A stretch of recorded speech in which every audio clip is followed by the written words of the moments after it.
What up, guys? The Bench Buddies are back with our NFL Week 7 preview and picks. As always, I have Ethan joining me here. But before we Yes. get into it, subscribe to the channel. At 500 subscribers, we'll be doing a giveaway. But before we get into our picks, we got to look at last week. A Yep. very bad week for both of us. Yeah, I know we have a winning record, but not accustomed to what we are used to. But Yeah, I'll not a turn good it week. over to you. What's standing out here, obviously, besides those two big upsets? Yeah, so the two big upsets, obviously, I'm really happy to see. I don't know, are you talking about San Francisco as the other big upset? Yeah, because I mean they were the only All undefeated. right. So Okay. All right. I can get that. Man, I'd say Detroit with a really good statement win on the road. Tampa Bay is a tough team. We a lot better than what we thought originally in the beginning of the year. So that game for sure. Just a a mediocre overall week, I feel like, just because of the matchups. There's a lot of blowouts, but ended off with a really good Sunday night and Monday night. So I was pretty happy with this week. yeah, for me, I'm going with obviously the Dolphins. They can score on anybody. Doesn't matter who they're playing against. And the Rams. I don't think the Rams are getting enough credit for what they're doing right now. Traded Yeah. away Cam Akers, and now Kyron Williams, is the leading running back, but he'll be out a few weeks. But Cooper Kupp and Puka, as long as they stay healthy, as long with Stafford, that Rams team could be a sneaky wild card team when we get down to it. But we got to go Really. into our week 6 locks of the weekend. Well, they were unlocked all week. You guys could just tear us apart. You had to fade us last week if you wanted to win. Yeah. We're looking to flip the script this week. And I'll start it here. We're going with a different set. I'm going with a Jameer Gibbs touchdown, assuming he plays, going to get his first of the year. Under Wow. the Cleveland Indian game. Buffalo, I think they cover by a lot. I think 8.5 is too generous. The Chiefs, Chargers, they always somehow end in a 28-24 game, and that'll get you to that over. And Yep. then Miami, I think they're going to cover as well. And maybe you'll see later in the video if I have them winning too. Yeah, those are really good, solid picks. I feel like all those could have a possibility of hitting. I don't know about that Jameer Gibbs. Hopefully, he does get in the end zone for the first time. That'd be really awesome for him. But over to my side, I got Calvin Ridley, first touchdown. Going with the first touchdown just because he hasn't had a big season. I think Thursday Night Football, I think it's going to happen this week. Plus, you get really good odds on that. And then Detroit +3 at the Ravens. I just got to take Detroit. They're a hot team, playing really well. And then Tampa Bay -2.5 against the Falcons. Falcons cannot move the ball, so Tampa, I would like them at like 4.5. So I'm taking them 2.5 there. Obviously, I got to take my Steelers at +3 against the Rams, and then the Niners are gonna come back after that brutal loss in Cleveland, go into Minnesota and womp the Vikings. So those are my picks for the week. Fade if you'd like, but there they are. Jump into the teams on the bye. 6 teams this week, which is a lot normally for bye weeks. And you got some good teams here and some disappointing teams. But I'll get the top three. The Cowboys, obviously, their big concern is Dak and the offense. Defenses look great still, but we'll see how they come out of the bye. Maybe there's a new look there and they throw it a little bit more. Bengals looks like they're starting to get right back on track. 3-3. I don't think fans would be, disappointed with a 3-3 start, but it's not what they should be at.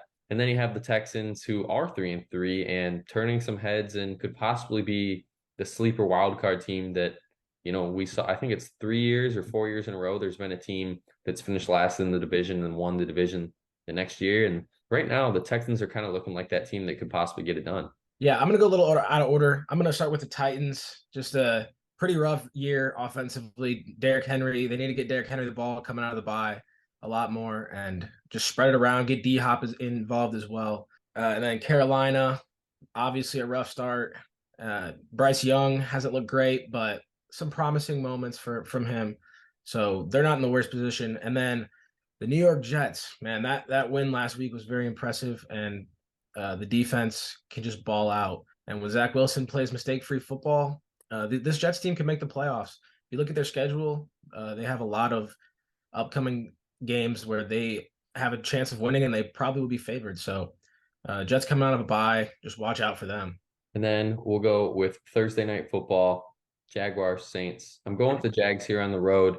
This is a primetime game, prove it game for me for the Jaguars. If they want to be legit contenders this week, they have to go into the Superdome and get that win. And I think they do. Behind a strong performance from ETN, because Lawrence isn't officially playing in this game yet. We don't know if he is, but if he does play, I think then they're going to have a big day. But if not, they're leaning on ETN.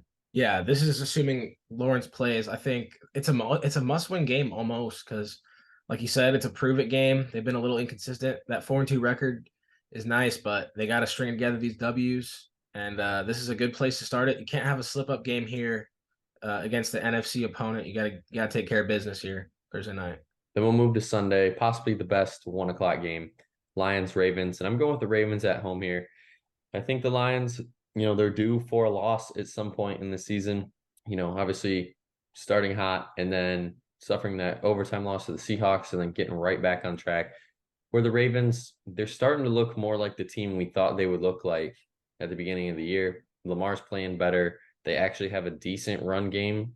And if that's the case, I think Lamar and company are going to win this one with a last second field goal. Yeah, I think it's going to be a really close game. Lower scoring. I think defenses are going to be balling out this game. It's just going to be a tough, gritty game in Baltimore, like they normally are. I'm rolling with Detroit here. I really like them. Their overall roster is probably a top 3 roster in the NFL. So, and I got a lot of Lion fans. So this is a big week right here. Go Lions. And then a game that no one will be watching unless you're a fan of these two teams.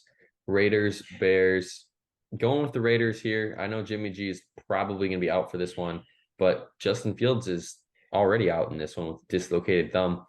So I'm going with better backups, and it might be Hoyer or Aiden O'Connell, whatever they choose to do. But the Raiders should still have a better team on paper, better defense, better offensive weapons. So I'm going with the Raiders. Yeah, you might also watch this game if you have red zone. Hopefully, if they get some touchdowns. I think Devontae Adams should score this week against a really rough Bears defense. So I think it'll be probably the most least watched game out of this 1 o'clock slate. But over here, in Indiana, they're going to be playing the Bears game. So And then maybe you'll get this game instead of the Bears game in Indiana, Browns, Colts. And I think has the anticipation of being a slugfest early and often. Browns defense not getting enough credit. Jim Schwartz might be the best hire that's happened this offseason for this Browns team. Defense has looked like on a whole new level. And that's why I think they win this game. With Minshew now officially the starter for the rest of the year, he's going to have his good games and bad games. And this is going to be one of those bad games. yeah, I'm not terribly confident in this pick because the Colts playing at home is just a whole nother beast. They just unlock something. Plus, Richardson is out for the year with a shoulder surgery, so it'll be Minshew mania. So I think the Browns will win on the road. I think it's going to be a tough game. Again, is Deshaun Watson out? Do we know? Not yet. We don't know yet. Don't know I yet. don't know yet. So, well, I like the Browns defense a lot, so I think they'll win this game. And then you got Bills, Patriots. I already mentioned Bills are going to cover and probably double it. I think Bills win big in this one. And this is a game to me where they have to prove they can run the ball when it matters. And if they can, get probably 150 rushing yards, it's a good start for this Bills team because they like to run, but they're just not getting enough. Yeah, I think, man, this is going to be a rough day for the Patriots. I think the Bills just match up so well against them, and the Patriots aren't going to be able to score all day. So give me the Bills here. Might even be the under just because it's 41-0. And then a very big game for these Commanders. And I'm going with them on the road here in MetLife. The Giants they don't have it this year. Let's just be honest. Straight to the point, they don't have it. Commanders are a team you don't want to let hang around. And we saw that last week in Atlanta. Let them hang around, put up some points, and then held them at the end because this defense is a top half defense in the league. And, if Sam Howell is clicking like he did last week, and yeah, it may not be passing yards, but he's efficient, getting it done when it matters. And that's why this Commanders team, I think, could be a scary play when we get to the back half of the season. Yeah, that's a bold. I like that a lot because the Commanders' defense, they just play hard. And then you got Sam Howell, and you got a lot of weapons over there on offense from Washington. I think they're going to take this game on the road. They need to string a couple wins together to really start competing in this for a wild card because they're at 3-3. Anything can happen still. And if they just string together these wins against the crappy teams, then it's a possibility.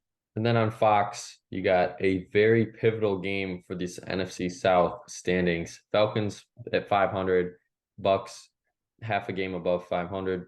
And, well, Bucks win this one. They're going to get control of the division, assuming, we were right in the Jacksonville And if that's the case, then, it's their division to lose at this point because the Panthers aren't going to do anything. So this is a huge game early in the year to determine how this NFC South is going to shake out in the back half. And the Bucks have to respond after last week's embarrassment, didn't play well. And I think this is a team where the defense isn't that good where they're going to make you commit mistakes. It's just going to come down to Baker. If he can play well, this team's going to win. Yeah, I'm with you there. I think they're just gonna play better on offense this game. I think they're gonna be able to stop the run because we know that's all the Falcons can do, and I think they're gonna be able to stop it. It's pretty good defense over there. So, man, that line is 38, which is crazy to me. Over under. So it's gonna be a low scoring game. Vegas thinks it's gonna be a really low scoring game, and I do too. I think Tampa Bay is gonna pull it out. It's gonna be a close one though.